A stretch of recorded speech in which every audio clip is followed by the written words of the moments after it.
Only been to championship weekend once in the past 16 years for Johns Hopkins.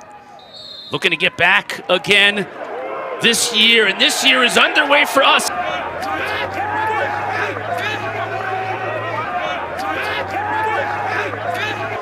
And it's the freshman Ross Prince who wins possession on the faceoff dot for the Hoyas.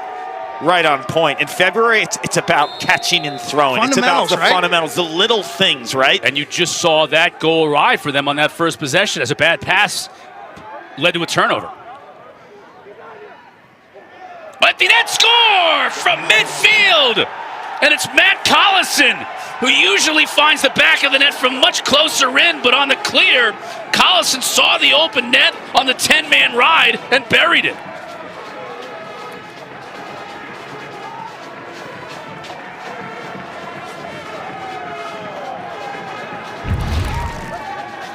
A 10-man ride without ball pressure is not going to work. Collison able to set his feet and eye this up from about, 45 or so yards. The midfield line's at 40. Anderson Moore about 10 yards to the right, and he puts that thing on a rope. And he has been stout these first couple of games. Good size lefty, very experienced. Really benefited from the tutelage of Charlie Toomey, a former goalie. Caesar hits the pipe, right back to a teammate, and Stout makes the save. Bundy from the outside as a shooter. Haley dissecting defenses with vision. This is a matchup you want to stick if you're Georgetown. Bayman on a shorty. Good look inside. Score. Georgetown's on the board. Nice call, Clark. Fulton Bayman is a transfer from Notre Dame. Sat behind Pat Cavanaugh. All he did was win the Tewaaraton Trophy. So Bayman had some injuries in South Bend. He's using his fifth year, his graduate year, down in D.C., and he has the short stick. So once he has that matchup, Hopkins has to support, has to show early, and he knows the eyes of the defense will be on him. Hayden Carroll with a shorty on him. He'll look to attack upfield. Ray makes that extra pass to Caesar on the near side, now behind the net. Bayman. Tough angle and scores anyway. He's good, Quint. He's getting an opportunity, making the most of it. I love the fact that a guy like Fulton Bayman, after dealing with injuries in high school and at college at Notre Dame, sat behind some historically successful players out in South Bend. I love it that he gets to transfer, that he gets an extra opportunity. Yep. Last week was his first start in college, and he has incredible talent. Prince with the bouncer. The man down, now we're even strength. Here comes Collison. He'll wait for Hunter English to check in. Here comes English. And he scores. Tell you, that's a nice job in the sub game.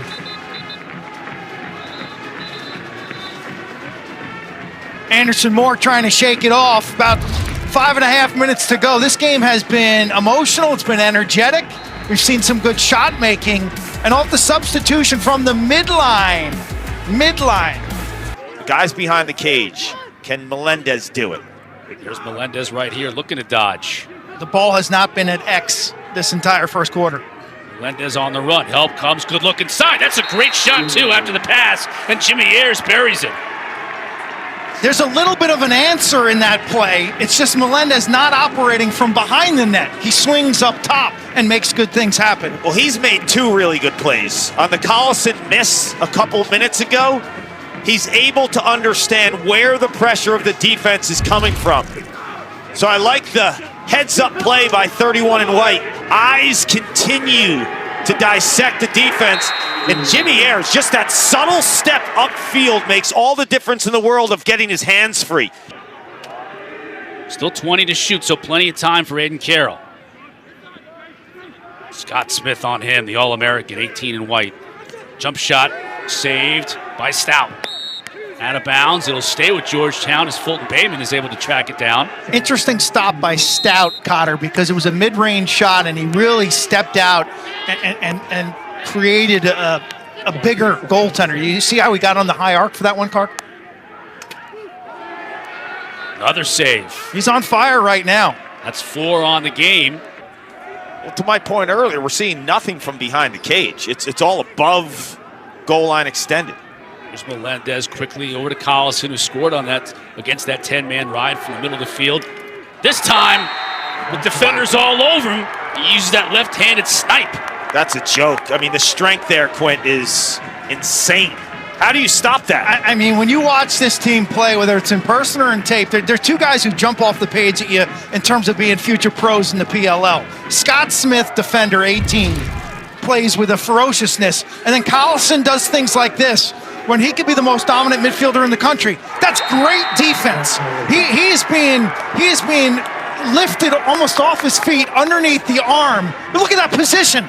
That is textbook defense. And he shoots through it with power and strength like he's not even there. He shoots through it, and then the show help of Georgetown, not enough. Kilrain, you could argue, 6 and white, had the best freshman season of any defender in Division I. He was, you know, you have obviously the Notre Dame guy as well. That was great ball movement on the fast break. Chauvet finishes. Twice now, Kark, you mentioned this team investing in clearing and riding. And it pays off. Collison with the bomb against the 10-man ride. This, a quick clear and a seamless attack right away before Georgetown could get set up. You know what I like about this shot? He goes low to low. A lot of times he's high rising, right? So Anderson Moore is sitting on that shot, waiting for that low to high rip that Chauvet loves. Stays in play, probably right, because it was able to ricochet around. Although they didn't reset the shot clock, that's what Kevin Warren wants. He's screaming to the officials. Still 10 to shoot now. It's going to be desperation mode. And still Bayman makes it work, but Warren is incensed with the officials for not resetting the clock. It works out for Georgetown, though, in the end. Save the gasket, Warren. You scored. He's going nuts. How about this look? This is a next level pass. I love these type of passes. To the backside post. Yeah, breaks the back of a defense. If you can thread it, the payoff is a gorgeous. This is a great dunk. pass on the run, right on the money. Callahan, they brought in Hobart on that last draw, and he won one earlier, so he's a freshman as well for Hopkins. Good catch inside. Beautiful catch and shot. Gosh. Hunter Chauvet. How did he catch it? How did he shoot it? And how did he beat Anderson Moore? See how he went low to low on that rip against Anderson Moore? And what's this one now? It's not low to low. This is making something special out of really what was a horrendous feed in front. Yeah, my man, you have skills. So he picks this up in traffic here with a low stick position. And look where the ball ends up. Look where the ball ends up. He takes that from his socks and puts it up in the corner. And what do you do if you're the goalie here? Anderson Moore goes down. You're matching up, and from close range, there's no way he can do this. This placement is next level. It's a change of level. Low. Spallina 10 points against the Catamounts of Vermont. Stick skills on offense off the charts. Chauvet, now that is a tough shot from that angle. Moore saw it all the way. When you go inside and draw things up on the whiteboard or the chalkboard and you come out and it's a one-pass possession to a covered man on the crease.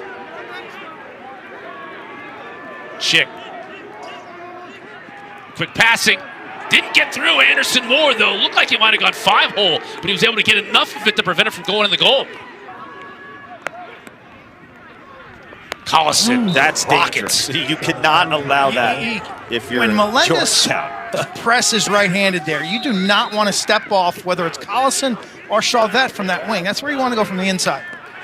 Coming top side, and now Melendez finds the back of the net. That's what I wanted to see. We saw so much productive offensive schemes and plays in the first half from the Jays, above goal line extended. Keep defenses honest with attacking from behind, and just with the doctor orders here. Off the restart. Off the restart against a shorty, getting above goal line extended. And the difference between Melendez and Georgetown, he's taken that extra step to increase the angle. And watch this, the adjacent man upfield, guess who it is? It's Chauvet. try to keep this game in single digits. They can't really do that when you're down 4. They had a 4-goal lead against Denver and Towson, and they let both of those teams creep back into the contest.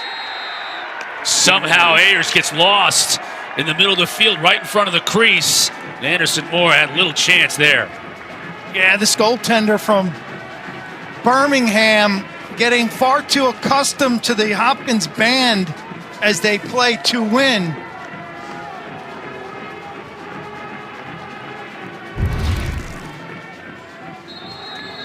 This one's on his defense. There's nothing this young goaltender can do about this.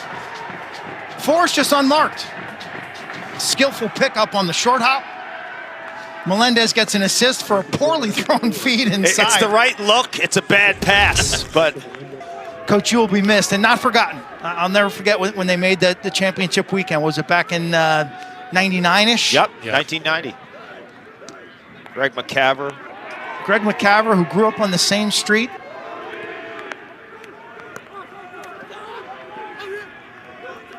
Over here to Ray. Uses a pick. Step down. Maybe that gets him going. It's the freshman Kevin Miller. Great look from Jordan Ray. Calvert Hall product. Had a nice year last year, but he kind of capitalized on all the attention that Graham Bundy was receiving. 19 goals a year ago, only 3 assists, but so far this season, he's got 3 assists, so he's got his assist total from last year. Pick set right there. He frees up his hands and he looks through the defense. And stop the train before it gets on the tracks. Now here's Brooks English again in the substitution. Oh boy, here he comes. goes with the big lefts. Hammer time. You can't see it. You can't see it. You can't save it. Feet set from 10 yards. You're turning and raking. You feel it though, right? You feel it percolating, right? You knew that if Bauer found his footing, Collison was wide open on that backside to throw this absolute dart. This thing is humming. Turf monster, okay, get my feet back. Matt Collison, time and room, time to rake. I mean, look at this crow hop. That's it. A very athletic play by Bauer, by the way. Crow hop, multiple steps. Yikes. Huh. You want no part of that.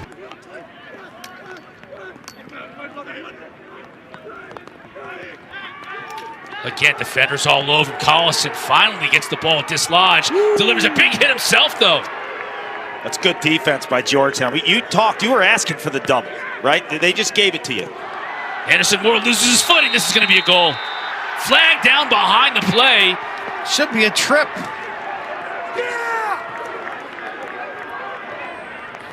A lot going on there, and you see the physicality. Both Collison shoulder to shoulder, then he delivers a hit, and Moore has his feet tripped up. Looked like a stick got caught in his cleat maybe and flipped him. We'll get the call here. He's back up on his feet. Georgetown brings on 2 lefties for their extra man unit. Guys who might as well be frozen solid on a day like today. Another flag comes out. This one's going to go against Hopkins again.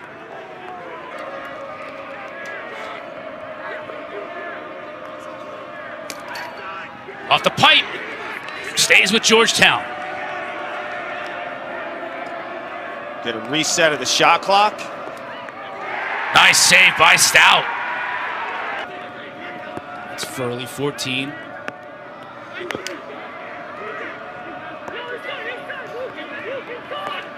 On the doorstep, saved by Stout. And the race to the ball won by Hopkins. Leo and Lyons are back. I got Jack Stuzen roaming the middle of the field. Machado Rodriguez facing off. Brad Sharp back after an injury. Chavette. Oh. Low to low. Hopkins' shooting today has been absolutely fantastic. They've made an All-American caliber goalie, Anderson Moore, look human. This is a phenomenal. I mean, between shot. Collison and Chavette and some of the inside finishing of of some of the other guys like Brooks and Melendez. The stroke to me, though, Quint, is effortless. Look at how effortless this looks by Hunter Chavez. It's like he's not even trying. It's so smooth. Well, it's very much like Coulter Mackesy. They had 9 different goal scorers, rather. Today, you have 3 of their players responsible for 8 of the 10 goals. The Denver win. Oh, there's another one. Ross gets on the board. Denver win had, 7 non-starters who scored goals. Like they're getting a nice depth of contribution. While we've talked a lot about Chavez and Collison, Rawson was a name that I didn't hear much of during the fall and honestly during the preseason, the scrimmages, and then he popped. He popped against Denver. Where's Rawson from? Lawrenceville. Where's Chavez from? Lawrenceville. The factory is feeding the Blue Jays. And I want to know where they're from before Lawrenceville. So you're going to get some early season wins that might surprise you a little bit, might make you say, maybe North Carolina's got something this year. It's always somebody, but I think we generally agree, Paul, that Carolina's got a dangerous team with Owen Duffy. Don Duffy. Petramala. They all have question marks. I think Big East, Providence, 2-0 now. Nice job, Bobby Benson. Way to go. Big East seems like it's open for the taking. Nice play and finish. You still have to deal with the Hoyas, though, right, Cotter, in the Big East? Right. That's right. Hoyas are notoriously slow starters. They always are, and then they really pick things up when you get into April, get into Big East play. Just Goldberg. Good feed on this play, too. Is that Caesar who found him? Right at the doorstep. That was Carroll, I think. Carroll. Carroll, Decade, Goldberg, Delray Beach, played at Deerfield. Carroll's had 2 phenomenal cross-field passes. Could look at these possible weaknesses and close the gap, make it a strength, and that team gets on a championship run. Carroll adds the Georgetown tally. Just over a minute left to go in this one. 2 elite passes and now an elite dodge by Aiden Carroll, showing you why he is a proven commodity. A 2-handed proven commodity, because both of his exceptional passes, those through passes with his right hand. Gets the switch. Yeah, he gets the switch. And now he's left-handed. He just hammers this. A little bit of an arduous schedule to start the season. They're in a good spot. We could practice. They got Loyola next Saturday. The 3 wins. Denver went to the playoff team. Final Four a year ago. Towson went to the playoffs, and everyone was talking about Towson as that team under the radar. Georgetown could make champs. a run. Yeah, so those are 3 excellent wins.